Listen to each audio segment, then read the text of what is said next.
Did you know that when phones were first introduced, people worried that that was a way to communicate with the dead? So it's no surprise they were fearful of that technology. New tech has a way of creating a lot of instability and a lot of anxiety. The lead researcher at the study of American fears says people fear things they depend on but cannot control. And that's technology. I mean, what is there to fear with AI? Okay, yeah, maybe that. Just the fact that every single dystopian novel and movie ever made starts with robots taking over the world, which is why we have these questions like, are robots going to be taking over my job? Is this going to be the end of my industry? This is creating a lot of instability and a lot of frustration for your team. We want to alleviate a lot of those concerns and a lot of those fears. So let's talk about making AI human-centered. I'm Tanya Dalton. I'm an international best-selling author of The Joy of Missing Out. I'm a motivational speaker, and I'm a Forbes contributor. And I recently wrote an article for Forbes talking about making AI human-centered, bringing forth some ways to create some stability, to create some trust and confidence within your team members. I'd love to share 3 tips from that article with you. Tip number 1, involve your team in job crafting.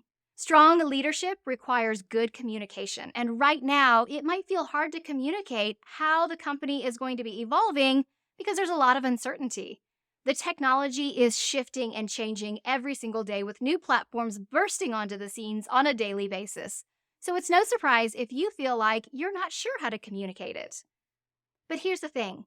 You hired your team members because they're experts. So let them be the experts. Really encourage them to go out and explore and investigate this new technology to see how they can collaborate with it to really make their jobs even better.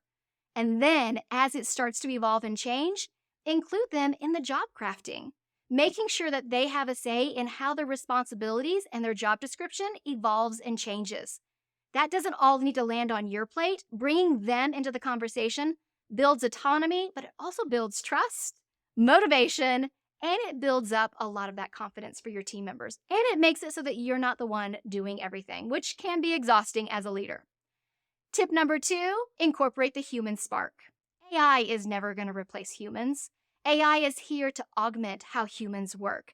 So if you're using ChatGPT simply to copy and paste and slap copy up on your website or putting it in your social media, you're doing a disservice, not just to your company, but also to your customers. Customers require a human spark. They love that human touch, and that's what turns them into loyal customers. But the other side of the coin is you want to make sure that you're really representing your company in the best way possible. And a lot of what a lot of these platforms are just spitting out is not really going to be aligned with what you believe or what you feel. AI doesn't have emotional intelligence, and it's really not designed to formulate opinions. Let me show you what I mean. Let's ask ChatGPT a question that requires an opinion and some emotional intelligence. Hey, ChatGPT, when is a woman in her prime? A woman is in her prime between 25 and 40. During this time, women are typically at the height of their reproductive capacity. Okay, hold the phone. Even if the phone does communicate with the dead, this is not what we think. Am I right? This is not aligning.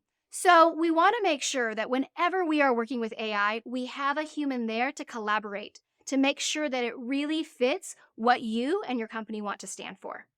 AI is here to help. It's not here to take over. All right, let's get to tip number 3, create a culture of purpose.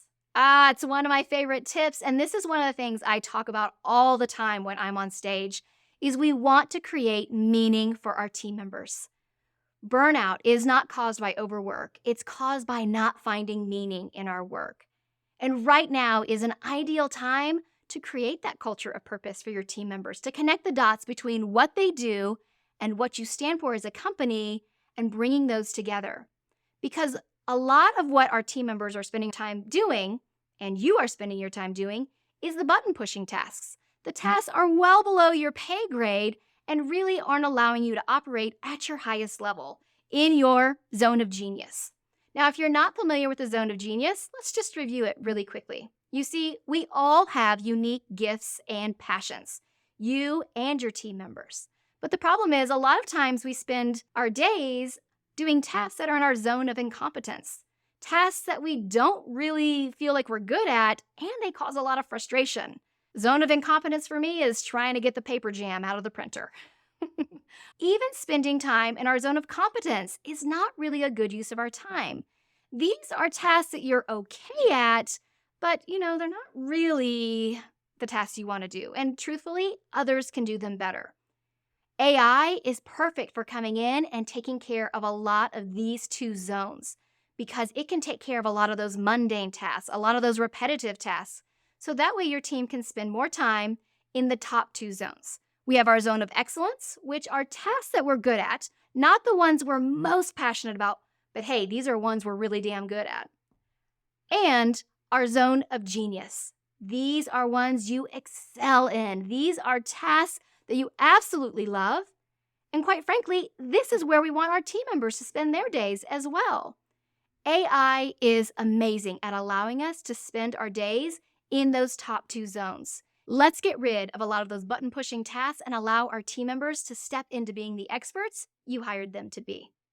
All right, if you enjoyed today's video and you are ready to make AI more human-centered for your company, make sure to read my Forbes article. I'll put the link right below this video, or you can go to tanyadalton.com/Forbes to read my articles. Don't forget to hit subscribe and hit the thumbs up button. Leave me a comment and tell me which one of these tips you're going to be incorporating first.